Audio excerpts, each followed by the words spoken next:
Hello. So today we are doing the pilot episode of a whole series about the non-human animal consciousness. I am Anna Brykczyńska. I'm not studying anything related with neurosciences, but that is my aim for the next few years. My co-host is Julek Hebanowski.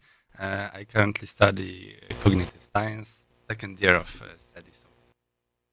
Yeah, my primary interest is in the nature of consciousness, the physics of consciousness,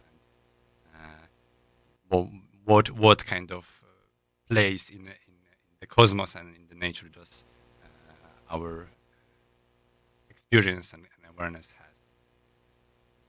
okay. Thank you.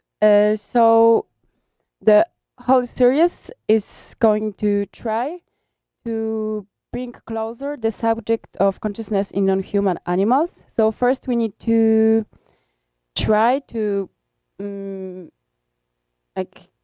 try to find one of the definitions of consciousness and make a divergence with definition of awareness. So do you know, Julek, what are the biggest differences of consciousness and awareness? Usually, I see the two terms to be used interchangeably, kind of referring to experience.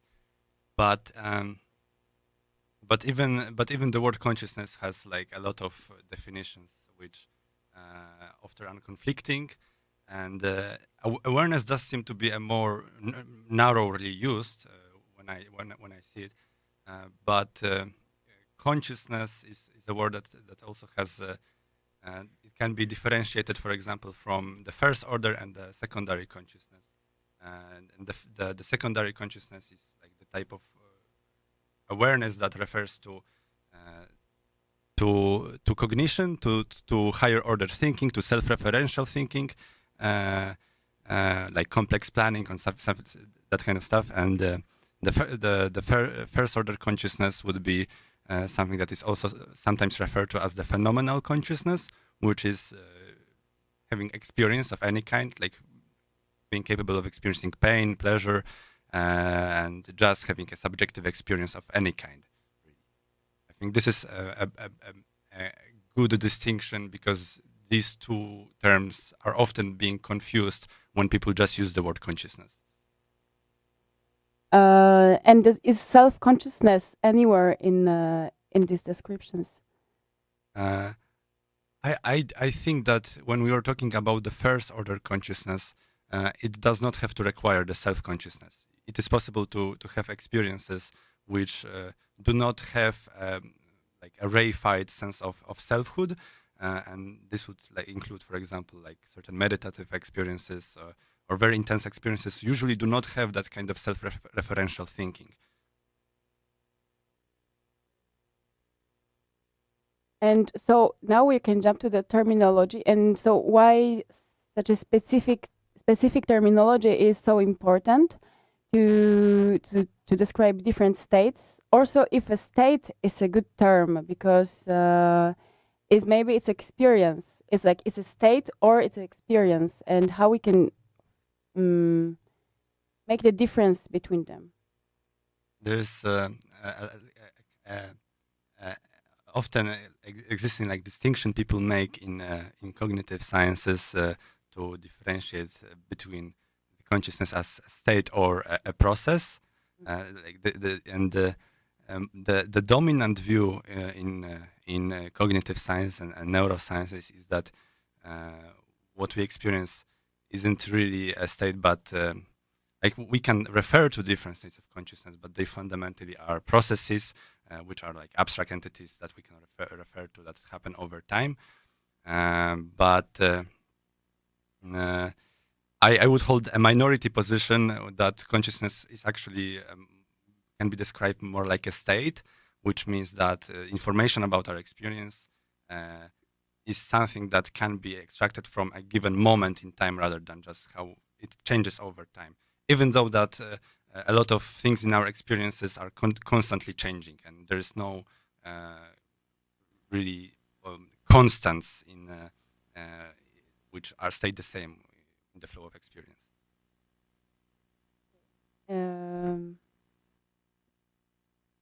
So if it's not a constant, so if we can say it's accurate, some like there is a starting point of consciousness or awareness, like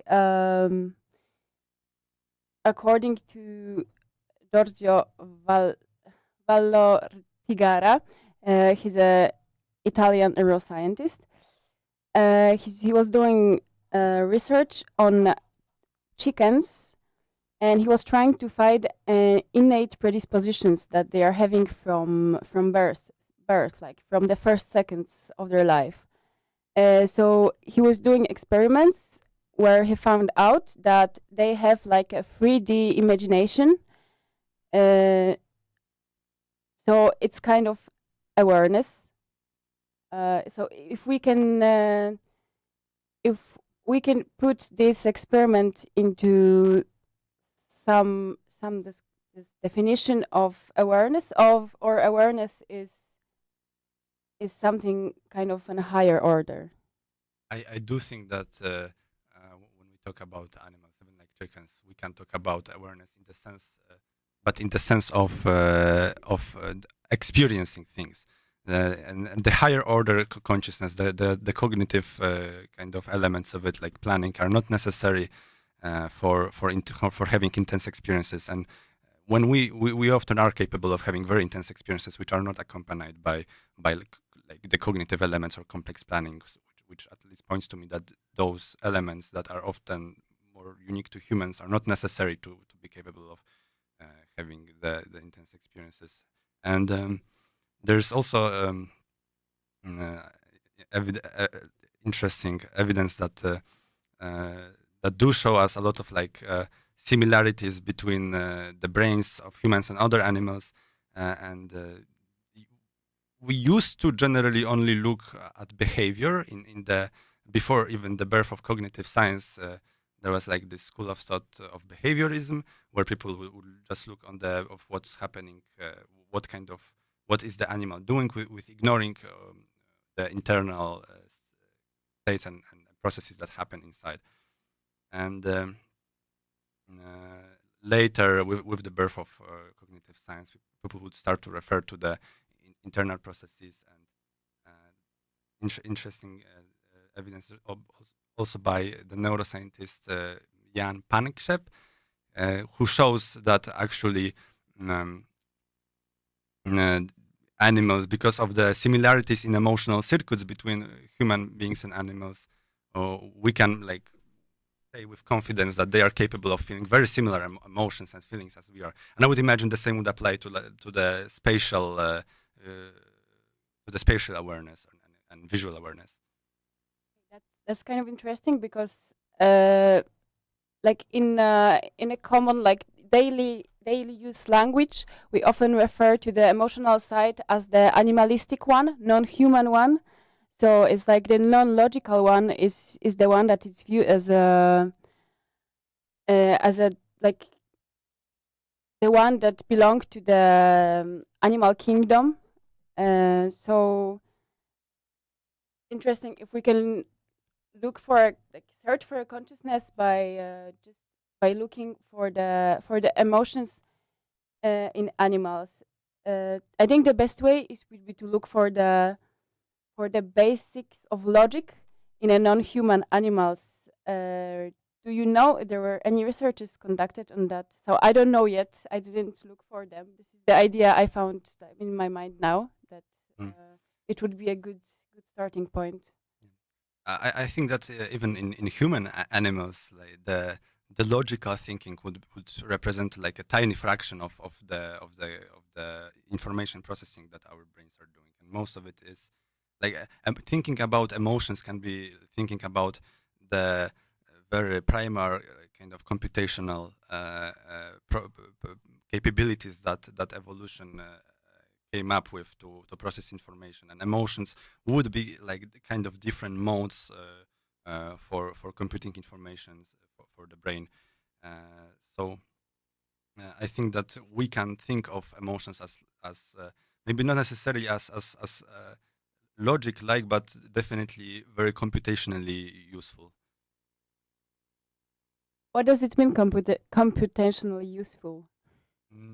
That it helps the animal to process information, to interpret the sensory information in a very specific way and act on it in a very specific way. Like, for example, there are identified different emotional circuits, like, for example, the anger circuit or the fear circuit or the play circuit. There are like experiments which show that if you put mice in a box and there won't be any stimuli that induce fear, like, for example, a hair of a cat can induce fear, but without that kind of stimuli, they will spontaneously act in play. They will be playing with each other, like rough and tumble play. But if you do introduce like a fear stimuli, like the hair of a cat, then they will stop doing any play, and it will happen for at least a couple of days or weeks after doing that stimuli only once.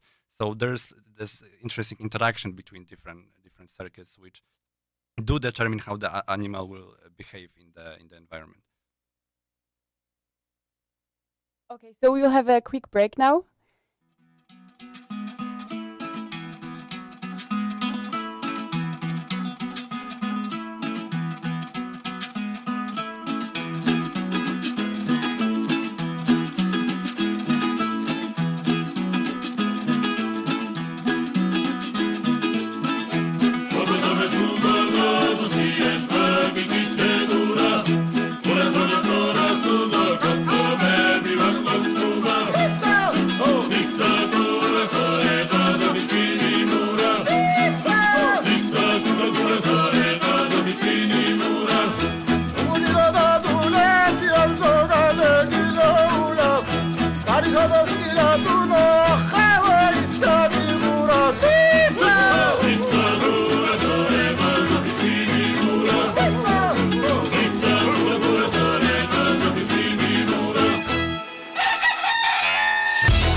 Jako testobiera była, kiedy baba chłopa biła go motyką, by nie chodził z muzyką. Jako testobiera była, kiedy baba chłopa biła go po łocach, by nie chodził po nocach. Widzisz los, nie pójdziesz na drugi raz. Widzisz los, nie pójdziesz na drugi raz. Widzisz los, nie pójdziesz na drugi raz. Widzisz los, nie pójdziesz na drugi raz.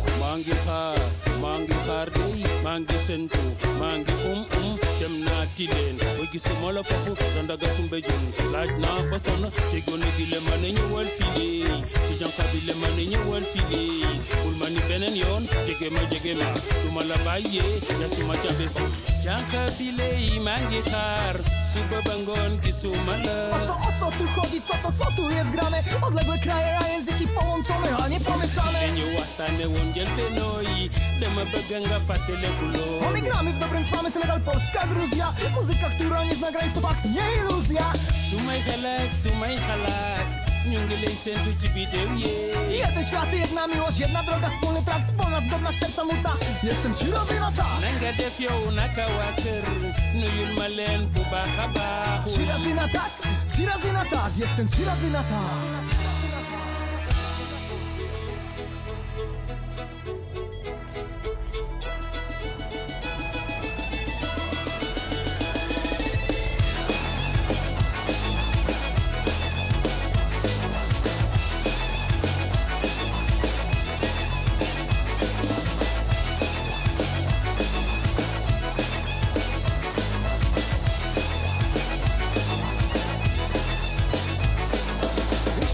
თაღაჭები გერის გატყაბარალი ვიტავეჩის ვაკიმინე ათეზე მაზარალი აი სახსარ ციგურაილ დიხაში ნადვალარი დაუძახი ჯოგორებს შარი ქადო არამი არამი დო შარი ქად არამი დო შარი ქად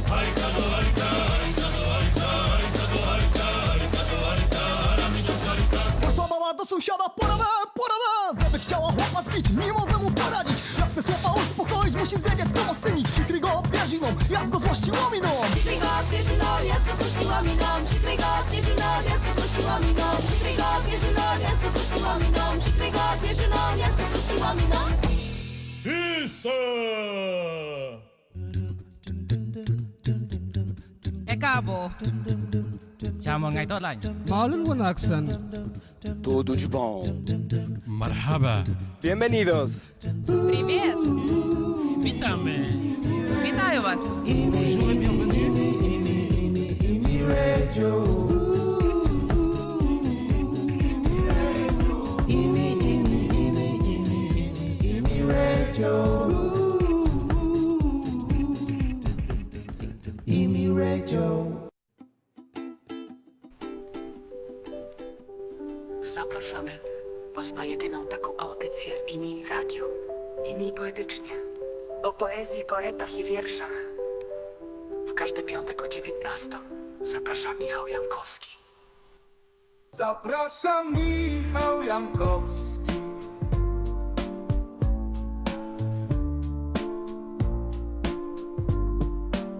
Zapraszam Michał Jankowski.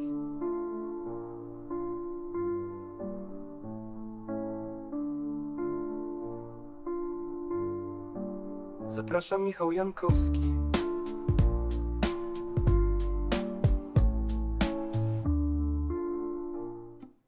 Ecabo Chào mừng ngày tốt lành Multilingual accent. Tudo de bom. Marhaba. Bienvenidos. Привет! Witamy Вітаю вас! IMI Radio.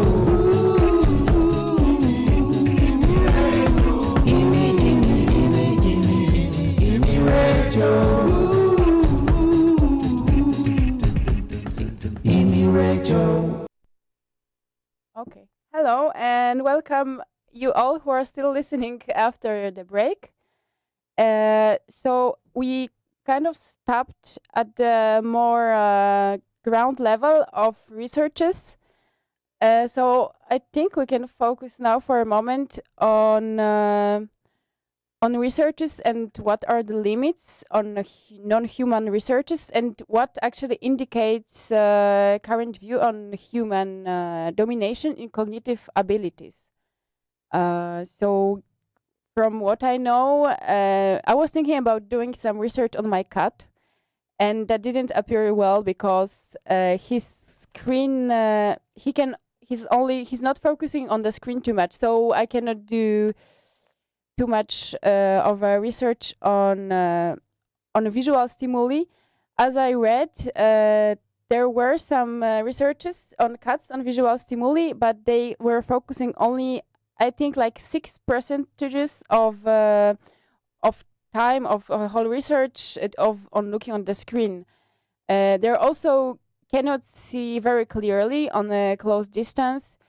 So I was thinking maybe what are other limits that are stopping us from doing good research on non-human animals? I think an important limit right now is the ethical limit. We used to do a lot of research using like open brain analysis on what kind of neurons are activated with stimuli, and this is actually how we discovered, for example, different feature detectors in a cat brain. That there was, I don't remember what researcher, but it was a couple decades ago where when they were analyzing the brain of a cat, and at the same time the cat was looking at the screen, and the screen was empty except for some kind of like leftover of a paper, edge of a paper, and they accidentally discovered that by seeing the edge, just a line really, or on this particular angle, it activated a very particular neuron, which showed that you have very specific feature detectors in the brain that activate with specific angles, shapes, contours, or colors, and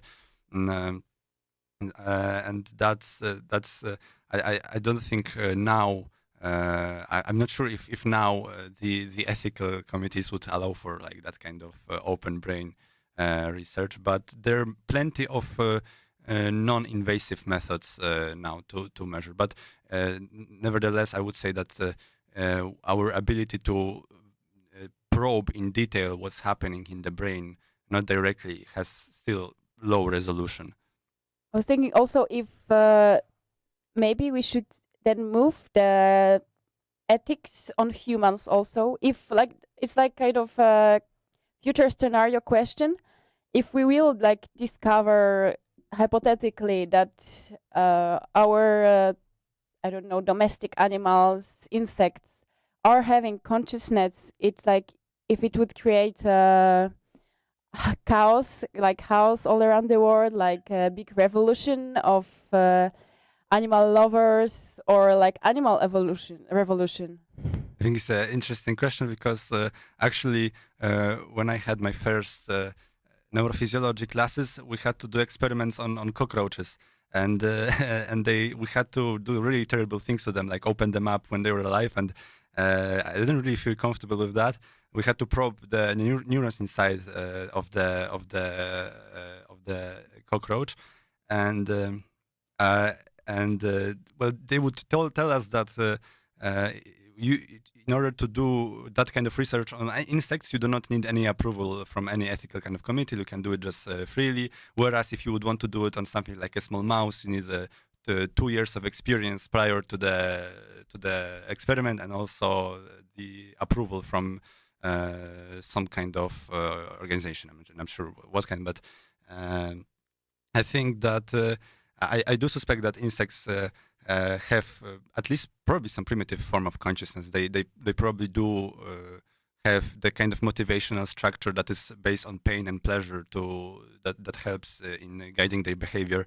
So I probably they don't suffer in the way that we can, with like this kind of detail and like, let's say maybe flavors of suffering, but I still think that they are capable of having intense negative experiences, and I think that this is something that should be taken seriously as an ethical issue.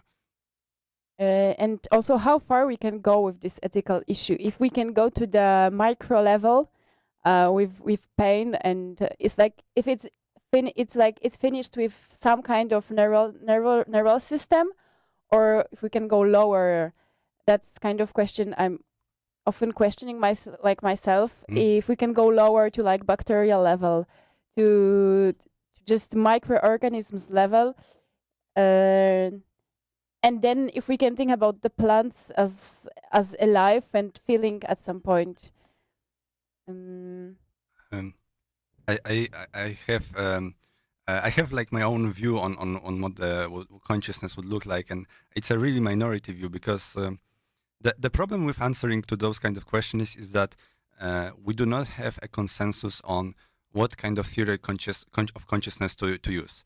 There are over 200 different theories of consciousness, and there's some dominant ones, like for example there is integrated information theory or global workspace theory, but they have often conflicting points, and they have different conclusions, and there's a lot of criticism to both of them and a lot of support to both of them as well, and there are many other theories which because of this lack of coherent kind of way of analyzing consciousness, it's difficult to say what kind of system is capable of having subjective experience, especially that even in philosophy of mind, there's a sort of confusion where people would say that even terms such as experience or consciousness are meaningless terms and do not help us to talk about the issue whatsoever, which I don't think it's a good way of going about it. I think it's more like ignoring the issue. But in my personal opinion, I'm most interested in the very physicalistic theories of consciousness, which look at consciousness as an electromagnetic phenomenon. And in this situation, I think we can talk about consciousness as something that, in some sense, nervous systems are capable of, because we usually see that nervous systems are capable of generating interesting spatiotemporal patterns in the electromagnetic field, and these patterns can feed back into the nervous system.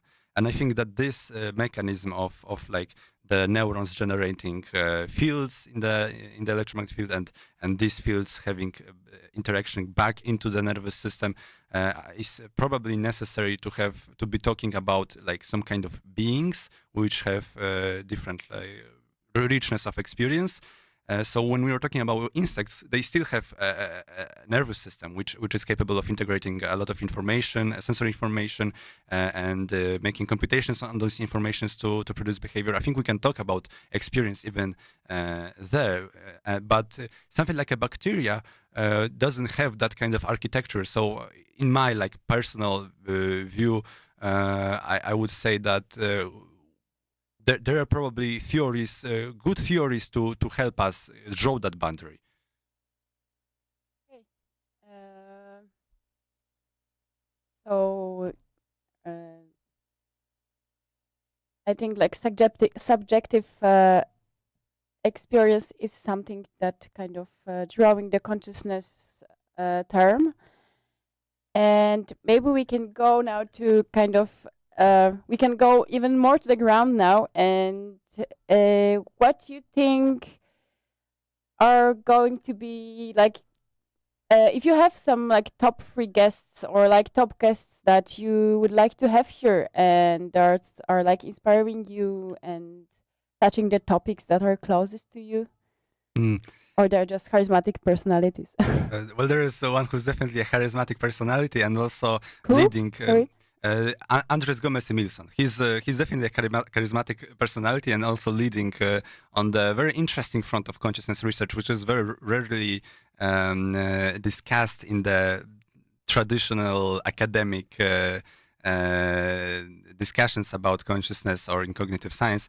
And he has a lot of interesting novel ideas about like the electromagnetic nature of consciousness, but also how it relates to our phenomenology, to our experience, and psychedelic experiences, and he integrates a lot of that. And also there is interesting researcher who's I think theoretical neuroscientist, Michael Edward Johnson, who also has a lot of interesting research on valence, on how pleasure and pain is implemented in organisms. Okay, and that's the top 2. Do you have a third one, or it's like that's enough? I would have to think. There are many interesting, but I think those 2 are maybe they would be willing to be in a kind of that kind of radio. I don't know. I would have to think. Maybe you can ask them. It's like some little chance that they will answer you. Yeah, maybe it's possible. I hope. Okay. Oh, my picks. I think it's like one of people I mentioned. Oh yes, I mentioned before. It's Giorgio It's kind of hard to spell. Valortigara. He's an Italian neuroscientist, and he was doing like very, let's say, kind of precise experiments on little chickens. So it's very interesting. What is the innate predisposition? So it's also giving. It's like he was mostly focusing on innate predispositions, and he was doing experiments on like exposing. He was calling it printing a stimuli. So he was printing like precise stimulus just after a birth on like different groups of birds and these chickens, and checking what kind of choices they were doing based on this printed stimuli. So I really liked how kind of dry and raw these researches were. Is it like recent research, or do you know? I think it's like something in like 2015 or. Oh, okay. Quite recent, but for science it's not so recent also. No, it's I think I never heard of that neuroscientist, but it sounds very interesting. Also, there is Stanislas Dehaene. He's a French neuroscientist, and he kind of built an idea of workspace where decision making is taking place.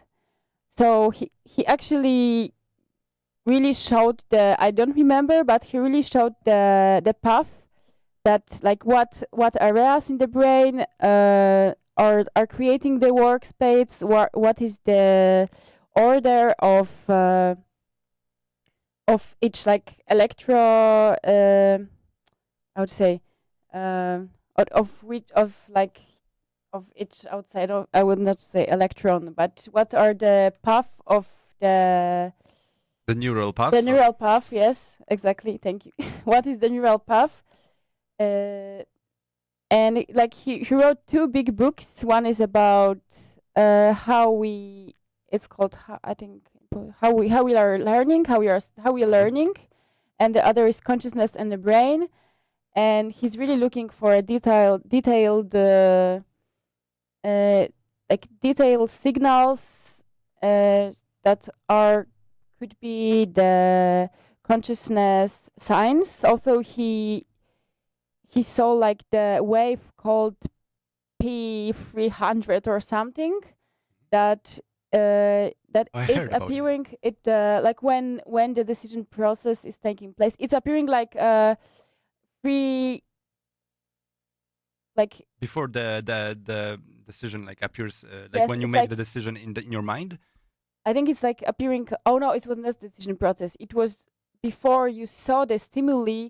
There was this signal in your brain, and it was appearing 300 milliseconds, I think, after the signal.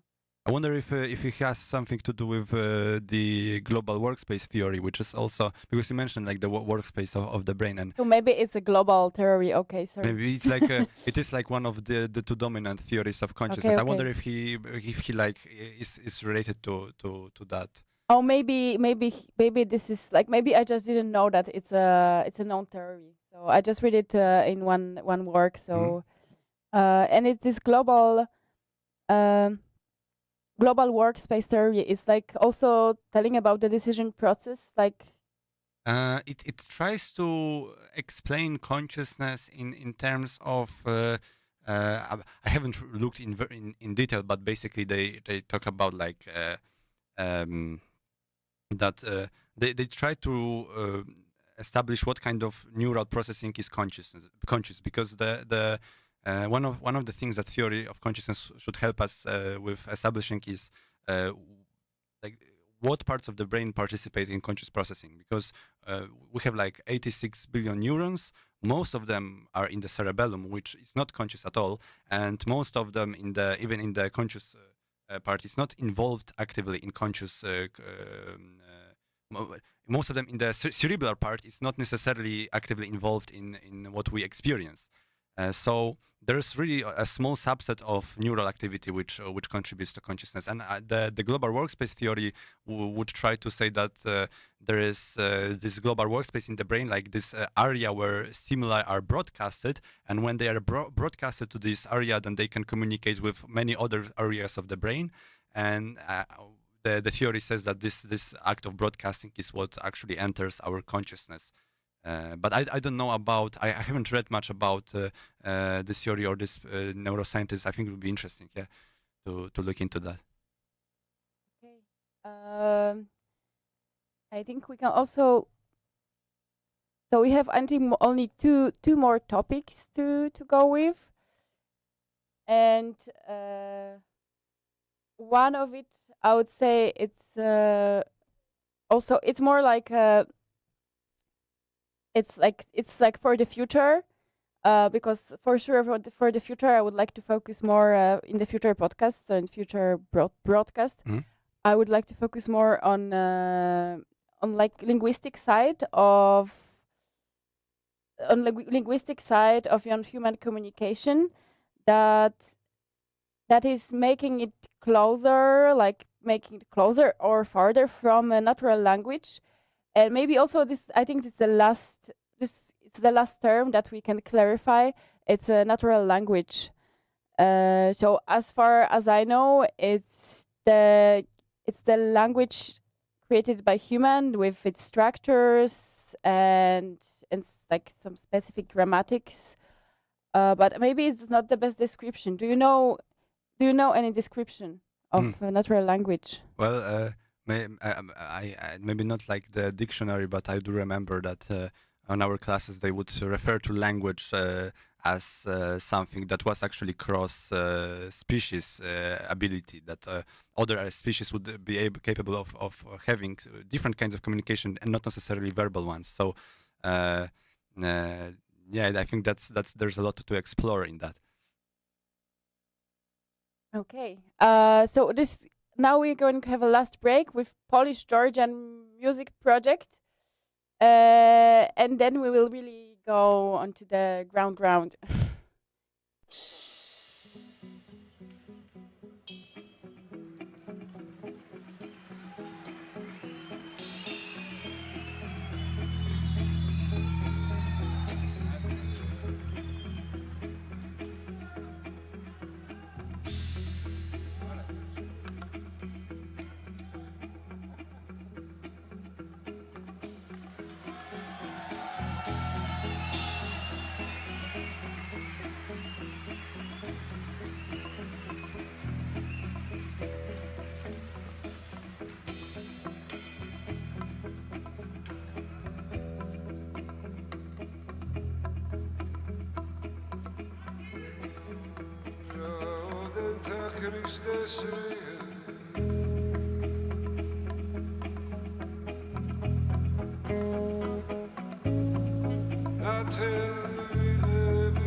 cabo. Chamo ngay tốt lành. maalin wanaagsan Tudo de bom. marxaba Bienvenidos. Привет. Witamy. Вітаю вас.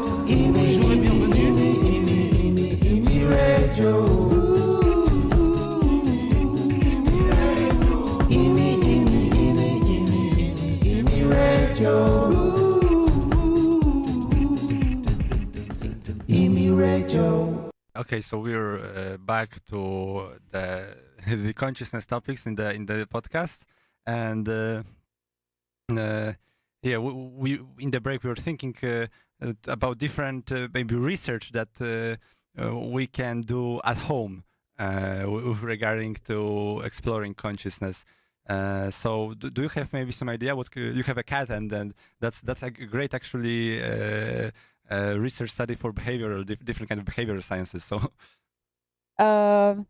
like for first, I'm really trying to just observe him, and I have a lot of behaviors that I still don't know why they are appearing. For example, after every like defecation, I would say, after like using his bathroom, he's always digging the food, like he's doing this moves like he's digging the food. So that's really interesting. I don't know why is it happening, and for now I'm just trying to expose him for like regular stimuli. So that means that I'm doing something every time. Every time I'm going out, I'm putting this kind of toy that's playing music. Oh. So every time I'm going out, I'm putting this toy on. So conditioning. Conditioning, kind of. Yes. So thank you. I think it can be called conditioning. I don't know what I'm actually checking. So I was also trying to figure out what kind of meow he's doing in what situations. So now we heard like meow, let me in. Like what are you doing? You're not taking, like, what are you doing there? So that's my interpretation. So for now, I'm trying to figure out how I can conduct any studies on. I would like to base studies on, I think, sound stimuli, like on the sounds, because it's something he's really fragile to.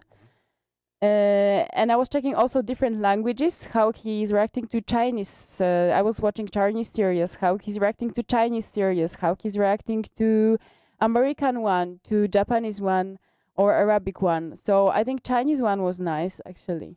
Interesting. Have you ever tried like training the cat? Because I think rarely. I don't know if people do it often.